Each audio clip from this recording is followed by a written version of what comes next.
Hello friends, তোমরা সবাই কেমন আছো? চলে আসলাম আরও একটা নতুন ভিডিও নিয়ে। আজকে সকাল সকাল চলে আসলাম, এখন বাজে প্রায় 8টা। মানে অ্যাকচুয়ালি আমরা সবাই আজকে হাটে যাব, আর এদিকে বাবাও বাড়িতে এসেছে। বাবা আগের দিন রাতে বলছিল দিদার জন্য শাড়ি কিনবে, মায়ের জন্য শাড়ি কিনবে। আমাকে ঠিক আছে চলো, আজকে বৃহস্পতিবার আছে, আজকে হাটবার আছে, ভালোই হবে। আমিও মায়ের জন্য শাড়ি কিনে দেবো, তোমার জন্য কিছু একটা নিয়ে নেবো, আর দিদারটা পরে দেখছি। তারপরে এই যে তিনজনে বেরিয়ে পড়লাম। বাবা ফোনে ব্যস্ত, মানে বাবা এখানে এসে কাজের জন্য, মানে বাবা যেখানে জব করে সেখান থেকে আর কি পাঠিয়েছে। তারপরে দিদা দেখছো কীভাবে হাঁটছে। আসার পথে বললাম লাঠিটা নিয়ে আসতে, কিন্তু নিয়ে আসেনি, শুধু শুধু লাঠিটা কিনে ফেলে রেখেছে, আর কিছুই না। তারপরে তিনজনের টোটো করে চলে আসলাম আমাদের সন্ন্যাসী বাজারে, মানে যেখানে হাট বসে। মানে খুব একটা দূরত্ব না, তারপরও দিদাকে নিয়ে টোটো করে আসতে হলো। তারপরে দিদা এসে ভিতরের দিকে চলে গেছে, আমি আর বাবা একটু পরে যাচ্ছিলাম। তারপরে এই দেখো সব দোকানপাট বসে পড়েছে, মানে সকাল সকাল। অনেকে এখানে পাইকারি সেলও করে, আবার খুচরোও বিক্রি করে আর কি। তারপর এখান থেকে চলে গেছিলাম দোতলায় গিয়ে দিদার জন্য শাড়ি দেখছিলাম। শাড়ি আমার বেশ কয়েকটা পছন্দ হয়েছিল, কিন্তু দিদা বলছিল সুতির মধ্যে নেবে।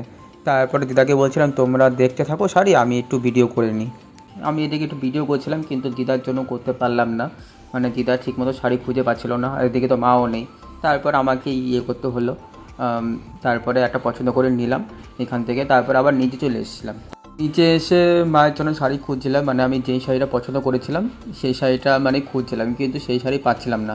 তারপরে আবার ওপরে গিয়ে মানে দিদা যেখান থেকে শাড়ি নিয়েছে সেখানে গিয়ে খোঁজ করলাম, বলছে এই শাড়ি আছে কি না। তারপরে ওনারা বললো আছে, বলছে একটু প্রাইসটা একটু বেশি। আমাকে ঠিক আছে, কোনো প্রবলেম নেই। তারপরে সব কিছু দেখে নিয়ে নিলাম।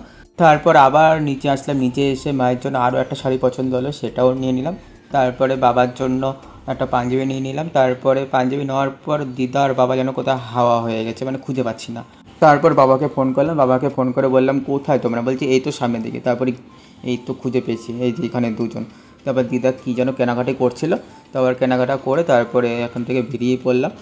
এখান থেকে বেরোনোর পর একটা দোকানে গিয়ে কিছু একটা খেয়ে নিলাম, মানে সকাল সকাল বেরিয়েছিলাম, এখন প্রায় 10:30টার মতো বাজে। তারপর খাওয়া দাওয়া করে বাবা চলে গেছিলো কল্যাণী, মানে যে কাজের জন্য এসেছিলো সেখানে, আর আমরা চলে এসেছি বাড়িতে। তারপর বাড়ি এসে তারপর দিদা দেখছিল আর কি শাড়িগুলো, মানে ঠিক মতো দেখতে পাইনি তখন। দিদাকে এক জায়গায় বসিয়ে তারপর আমরা শাড়ি কিনতে গিয়েছিলাম, মানে আমাদের সাথে কতবার যাওয়া আসা করবে তার জন্য। তারপর দিদা এসে বললো শাড়িগুলো ভালোই লাগছে, খারাপ লাগছে না, বিশেষ করে লাল শাড়িটা বলে পছন্দ হয়েছে, খারাপ লাগছিলো না বলে। আর এই হলুদ শাড়িটাই আমি কিনেছি, আর বাবার জন্য পাঞ্জাবি, আর ওই দিদার জন্য এই শাড়িটা, মানে এটা হচ্ছে সুতির জামদানি শাড়ি।